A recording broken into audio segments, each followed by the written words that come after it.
plants prepare their own food by photosynthesis. Hence, they are known as autotrophs. Photosynthesis is a physiochemical process in which light is used to prepare food. Hence, it is evident that photosynthesis is the basis of food for all life on Earth, and it is the process that releases oxygen to the Earth. We already know that chlorophyll, light, carbon dioxide and water are necessary for photosynthesis. Let us look at a few experiments that unraveled the secret of photosynthesis. Joseph Priestley, who discovered oxygen, identified the role of air in the growth of green plants. He used a bell jar and a candle in his experiment. He lit the candle and covered it with the bell jar. After some time, he observed that the candle got extinguished. He then performed a similar experiment using a mouse and a candle, and observed that after some time, the mouse suffocated to death. Priestley repeated the experiment, but this time he also placed a mint plant along with the mouse inside the bell jar. This time he observed that the mouse stayed alive and the candle burned long after he expected it to. So he concluded that the plant was able to replace the air that the mouse and candles had used up. Another scientist, Jan Ingenhousz, used the same setup as Priestley to understand the importance of sunlight to plants. He conducted the same experiment in the dark and in sunlight. He also performed this experiment with aquatic plants in bright sunlight, and noticed that the small bubbles released by the green parts of the plant were oxygen. He demonstrated that only plants can release oxygen. Grana is a membranous structure responsible for trapping sunlight and involved in the production of ATP and NADPH. This is called light reaction. In the stroma, enzymatic reactions incorporating CO2 take place, leading to the production of sugar molecules. This reaction doesn't require light, but depends on the products of light reaction, ATP and NADP, and hence is called dark reaction. Leaves come in many shades of green. This indicates that there are many pigments in a leaf. A chromatographical analysis of green leaves shows that these different colors are due to 4 pigments: chlorophyll A, chlorophyll B, xanthophylls, and carotenoids. Chlorophyll A appears as bright green or blue-green in the chromatogram, whereas chlorophyll B as yellow-green, xanthophylls as yellow, and carotenoids as yellow to yellow-orange. All these pigments are involved in photosynthesis. Each pigment has the capability to absorb light at different wavelengths. If we create a graph with wavelength on the x-axis and absorption on the y-axis, it shows that the capacity to absorb chlorophyll is between 400 and 700 nanometers, which is the visible light spectrum. The action spectrum of photosynthesis shows that maximum photosynthesis occurs in the blue and red regions of the spectrum. We find it is close to the wavelength of chlorophyll A. We can conclude that chlorophyll A is the chief pigment involved in photosynthesis. This shows that the accessory pigments chlorophyll B, carotenoids, and xanthophylls also trap energy, but they transfer it to chlorophyll A. This helps the plant to utilize a wider range of wavelengths from the incident light and also protects chlorophyll A from photooxidation. Julius von Sachs, in 1854, showed that glucose was formed when plants grow. He also found that the green substance, chlorophyll, is stored in special cells of the plant. He also proved that these green parts are the factories that produce glucose, and it is stored as starch. T.W. Engelmann illuminated green algae cladophora with a spectrum of light using a prism. He placed the cladophora in a suspension of bacteria to pinpoint the sites that produce oxygen. The bacteria accumulated mainly in the areas of blue and red light. The first spectrum of photosynthesis was thus produced. By the middle of the 19th century, the empirical equation for photosynthesis was derived. Cornelius van Niel found that photosynthesis is a light-dependent reaction in which a hydrogen atom reduces carbon dioxide to form carbohydrates. He also inferred that H2O is the hydrogen donor which is oxidized to O2. He came to this conclusion when his experiments with sulfur bacteria released sulfur instead of O2. In that case, H2S was the donor and not water. This was later proved by radioisotopic techniques. This is how the final equation of photosynthesis was derived. Photosynthesis takes place in the chlorophyll pigments of the green leaves and stem. In the mesophyll cells, they align themselves near the walls to obtain maximum sunlight. The chloroplast consists of grana, stroma lamellae, and fluid stroma. Light reactions take place during the first stage of photosynthesis. During this stage, light energy is converted into chemical energy in the form of ATP and NADPH, and hence it is also called the photochemical phase. It takes place in the thylakoid membranes of the chloroplast and includes photosynthetic pigments arranged into two light-harvesting complexes within photosystem 1 and photosystem 2. Light harvesting systems, or LHCs, also called antennas, are made up of many pigment molecules except a single molecule of chlorophyll A. These pigment molecules are bound to proteins and absorb different wavelengths of light and help increase the efficiency of photosynthesis.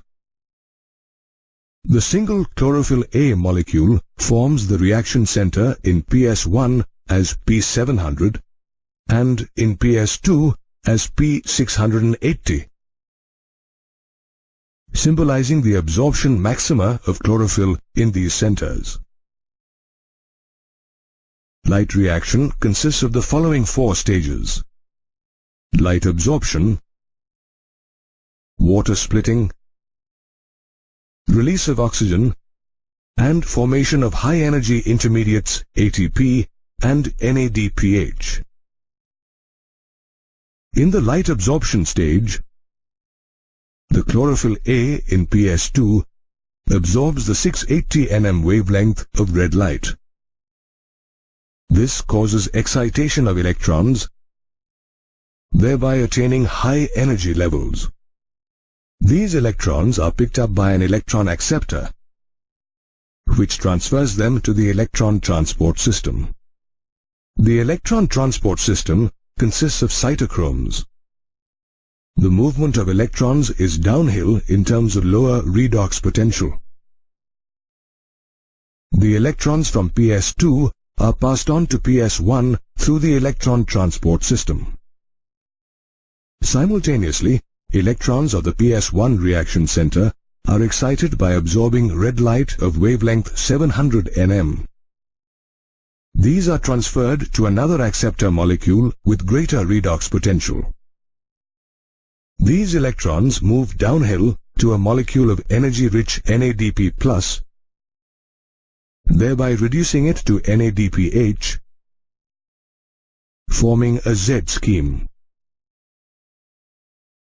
In water splitting, water is split into H+,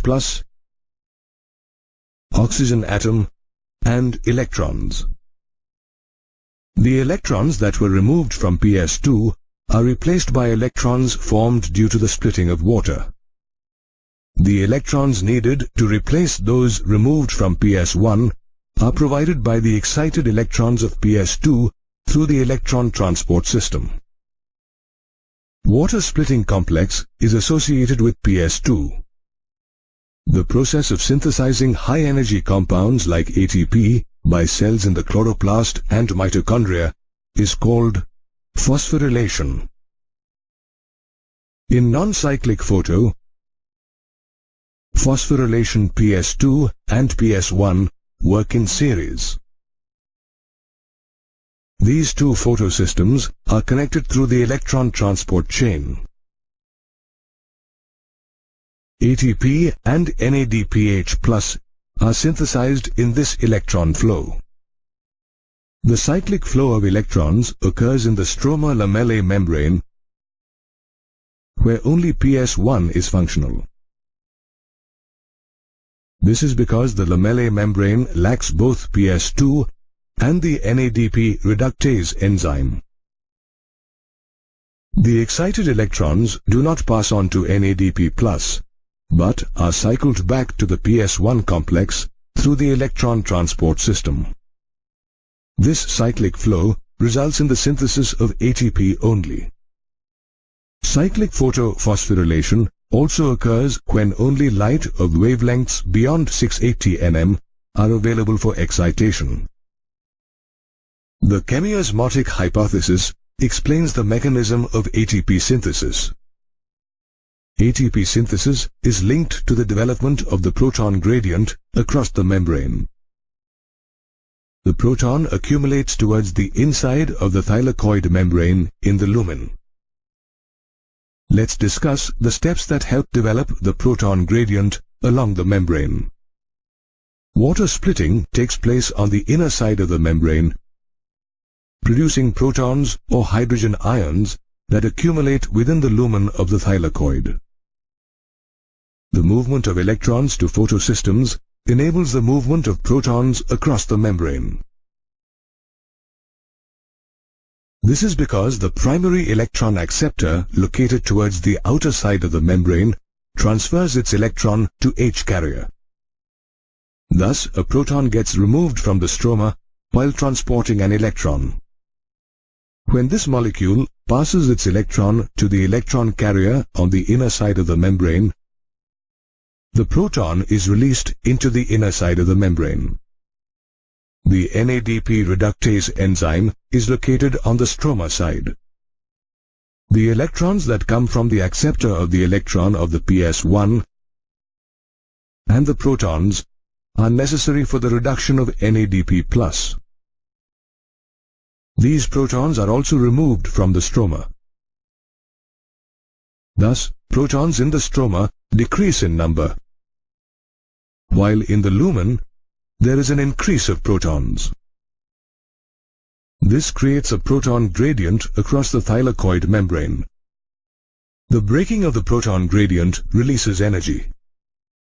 The ATPase enzyme present in the transmembrane channel helps in the breakdown of the proton gradient. The ATPase enzyme consists of two parts. The F0 part embedded in the membrane, forming a transmembrane channel that facilitates the diffusion of protons across the membrane. The F1 portion of ATP synthase protrudes on the outer surface of the thylakoid membrane to the side that faces the stroma. The breakdown of the gradient provides energy to cause conformation change in the F1 particle of the ATPase. This makes the ATPase enzyme synthesize several molecules of ATP. The synthesis of ATP thus requires a membrane, a proton pump, a proton gradient, and the enzyme ATPase. Next, the NADPH and ATP produced by the movement of electrons are used in the Calvin cycle. So far, you learned that light reaction results in the formation of ATP, NADPH, and oxygen molecules. Now let's see how plants utilize these molecules to prepare food through the Calvin cycle. Oxygen released during photosynthesis is released into the atmosphere through stomata present on the leaves, while the ATP and NADPH molecules are used in the synthesis of carbohydrate from carbon dioxide and water. This phase is called the biosynthetic phase, as it involves the production of food. It is also called dark reaction. Dark reaction takes place in the stroma of chloroplast and is not dependent on light. Dark reaction, as its name suggests, does not necessarily take place in the dark, but takes place both in light and dark, until the products of light reaction, ATP and NADPH, are exhausted. The American scientist Melvin Calvin used radioactive carbon-14 in algal photosynthesis and discovered that the first stable product formed in the biosynthetic pathway is a 3-carbon compound, 3-phosphoglycerate. However, only some plants showed 3-phosphoglycerate as the first product of carbon fixation, while others showed the formation of a 4-carbon organic acid, oxaloacetic acid. Plants that showed 3-phosphoglycerate as the first product of carbon fixation were called C3 plants, and the pathway was called the C3 pathway. Plants that showed oxaloacetic acid as the first product of carbon fixation were called C4 plants, and the process of carbon fixation was called the C4 pathway. Melvin Calvin, James Baum, and Andrew Benson worked out all the biochemical reactions of the C3 cycle. The C3 pathway was named after Melvin Calvin as the Calvin cycle. The Calvin cycle has 3 stages: carboxylation, reduction, and regeneration.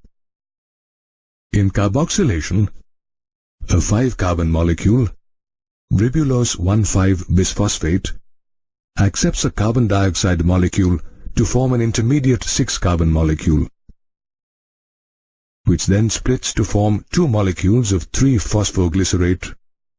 This reaction is catalyzed by RUBP carboxylase. Ribulose bisphosphate carboxylase also exhibits oxygenation activity.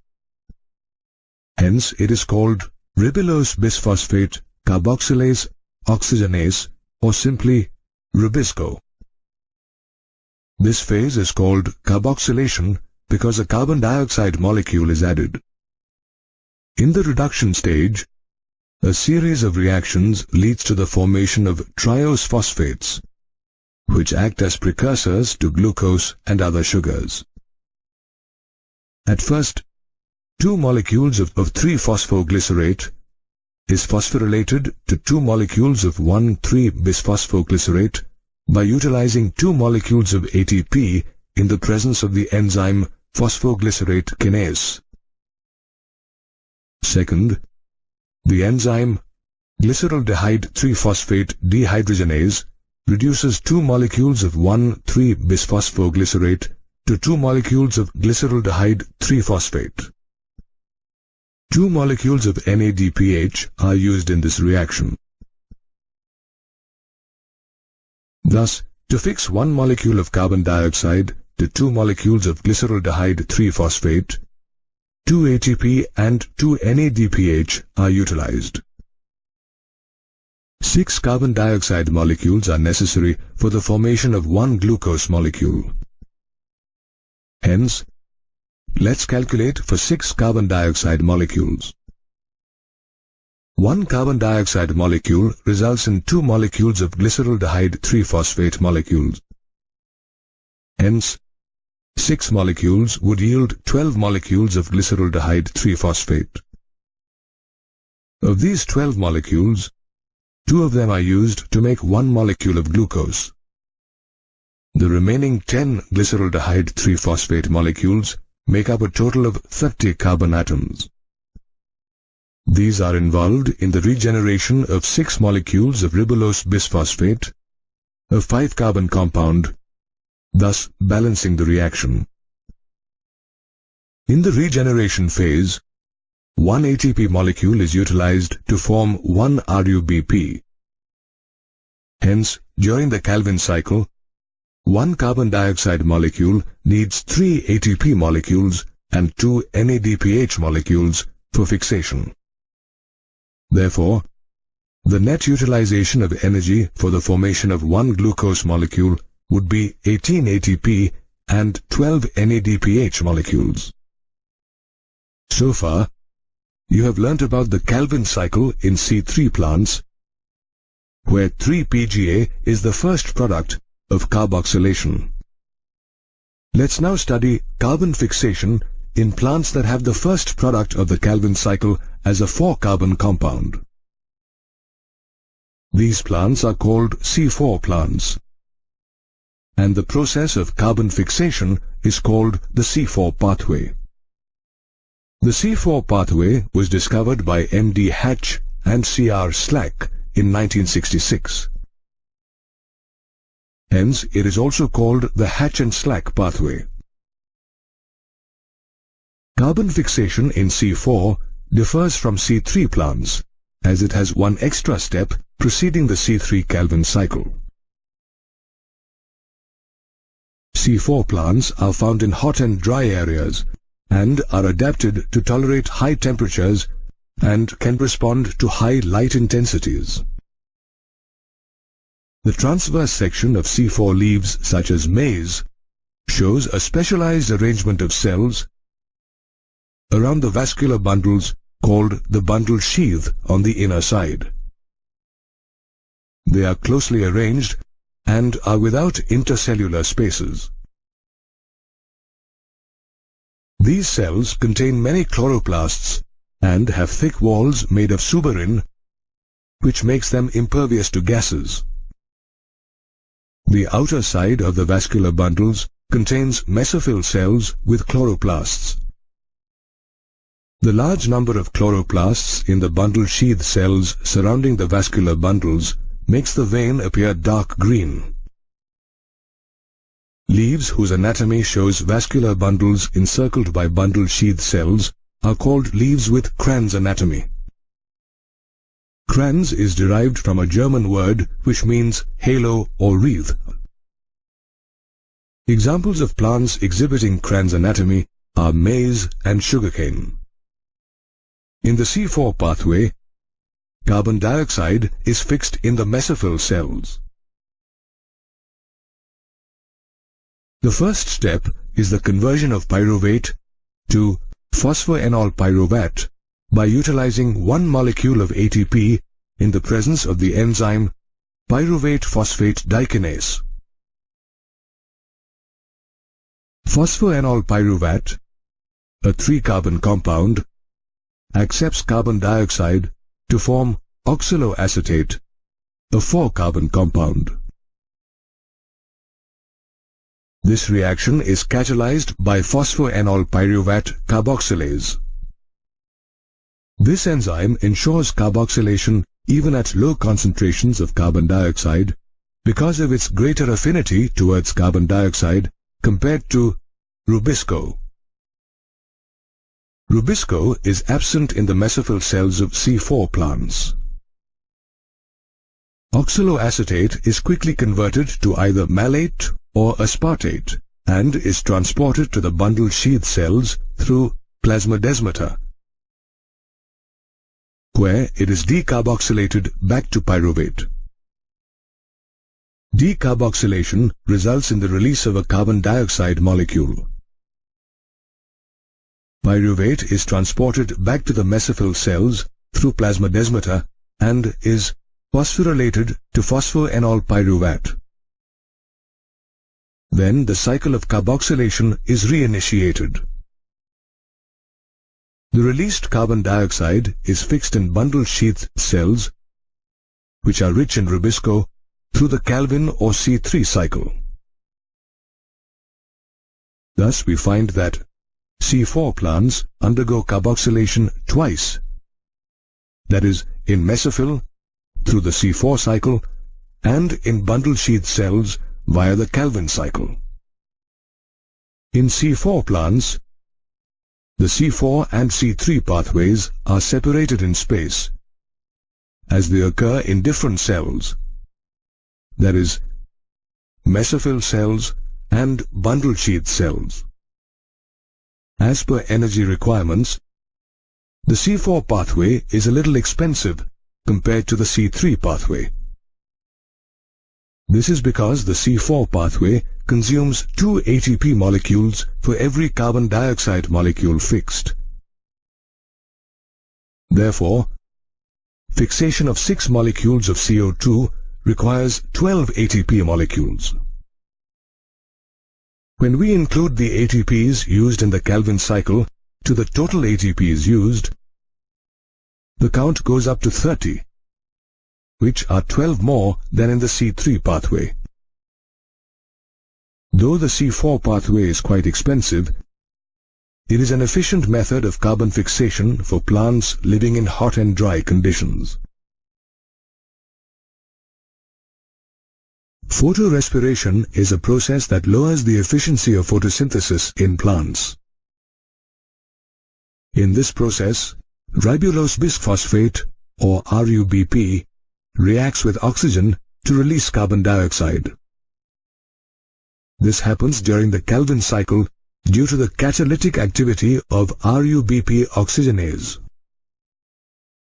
Interestingly, though Rubisco shows greater affinity towards carbon dioxide than oxygen, it can bind with both molecules.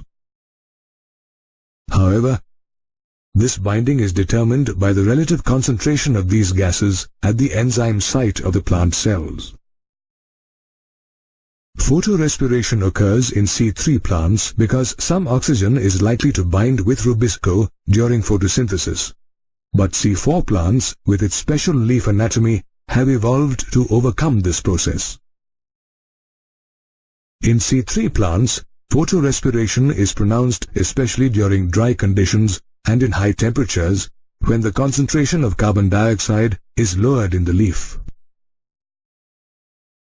This is due to its utilization in the Calvin cycle after the closure of stomata to check transpiration.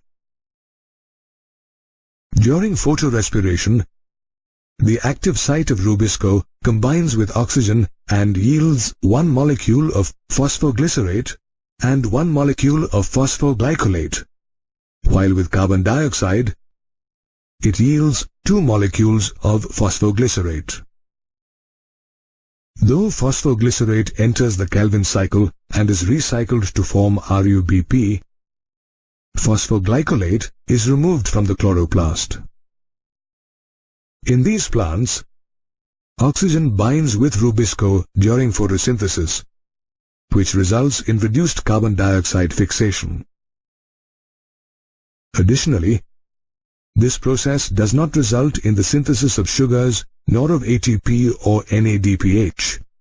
However, it utilizes energy in the form of ATP. Photorespiration is thus a wasteful process in C3 plants. However, in C4 plants, photorespiration does not occur due to the special leaf anatomy found in these plants. Moreover, Rubisco is absent in the mesophyll cells of C4 plants. However, they have an efficient enzyme in the mesophyll cells called PEP carboxylase, which catalyzes the carboxylation reaction. In this reaction, pyruvate accepts the carbon dioxide molecule and forms 4-carbon acid. The 4-carbon acid is carried to the bundle sheath cells to release carbon dioxide, where it enters the Calvin cycle. The thick walls of the bundle sheath cells, being impervious to gaseous exchange, also aid in maximizing the concentration of carbon dioxide near Rubisco. Therefore, the oxygenase activity of Rubisco is minimized or barely present. As the C4 plants succeed in bypassing the photorespiratory pathway, photosynthesis proves to be more productive, which ultimately increases their yield. The yield of a plant is determined by photosynthesis, a physiochemical process influenced by several internal and external factors. Internal factors, also known as plant factors, are determined by the plant's genetic makeup and its growth. Factors such as the number, size, age, and orientation of the leaves, mesophyll cells, chloroplasts, internal CO2 concentration, and the amount of chlorophyll are the internal factors that affect photosynthesis.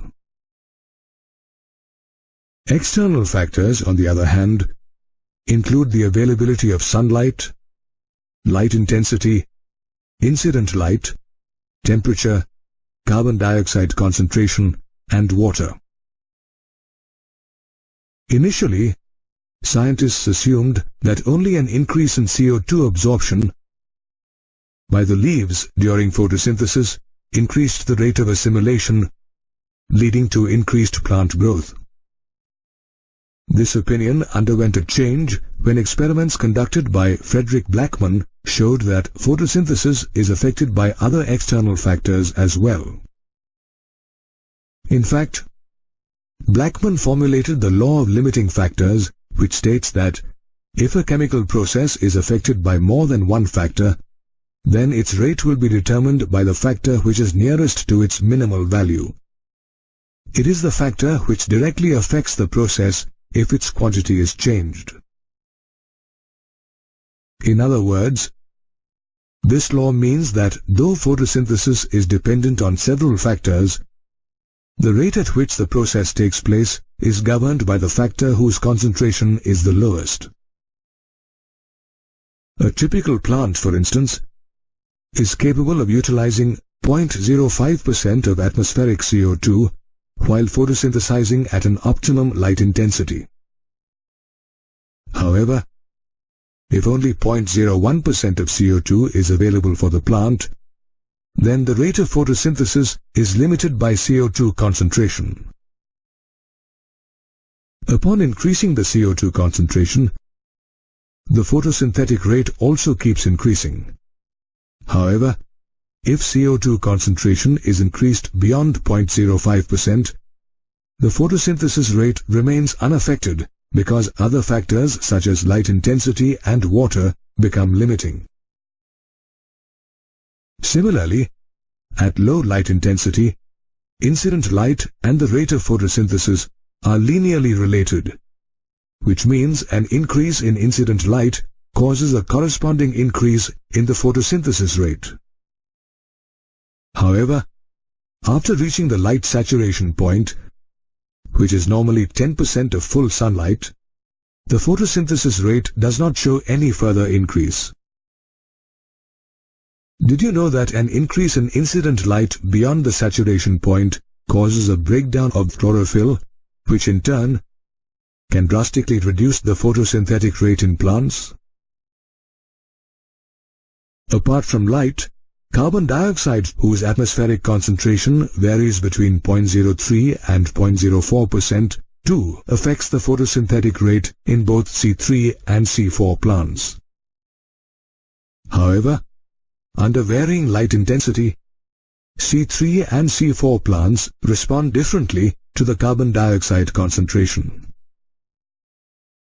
When light intensity is low, an increase in carbon dioxide concentration does not increase the photosynthesis rate in either group of plants.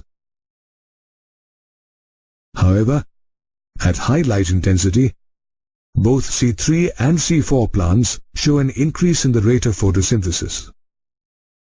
However, C4 plants attain saturation at 360 microliters per liter and don't show any further increase in the rate of photosynthesis. C3 plants, on the other hand, show saturation only beyond 450 microliters per liter. The difference in saturation points means that the current atmospheric CO2 concentration becomes a limiting factor only for C4 plants. This fact is utilized by large-scale farmers who grow crops such as tomatoes in a greenhouse, where the carbon dioxide-rich atmosphere helps increase the crop yield. Apart from light and CO2 concentration, the rate of photosynthesis is also affected by temperature. In fact, temperature has a major influence on light and dark reactions. Temperature also affects C3 and C4 plants. When C4 plants, whose optimum temperature is 35 degrees Celsius, are subjected to higher temperatures, they register a greater increase in the rate of photosynthesis than their C3 counterparts, whose optimum temperature is 25 degrees Celsius. Similarly, the rate of photosynthesis of tropical plants remains unaffected by higher temperatures, whereas an increase in temperature causes a decrease in the photosynthetic rate of temperate plants, as they have a lower optimum temperature than tropical plants. Water is another factor that affects the photosynthetic rate of a plant. However, water is an indirect factor, as it affects the plant rather than photosynthesis itself. Water stress caused by lack of sufficient water forces the stomata to close, which automatically means less carbon dioxide for plants. Moreover, water stress causes the leaves to wilt, which reduces their surface area and affects photosynthesis. It is thus important that water and all the other factors are available at optimum levels, as this will ensure a healthy rate of photosynthesis, which in turn will increase plant yield.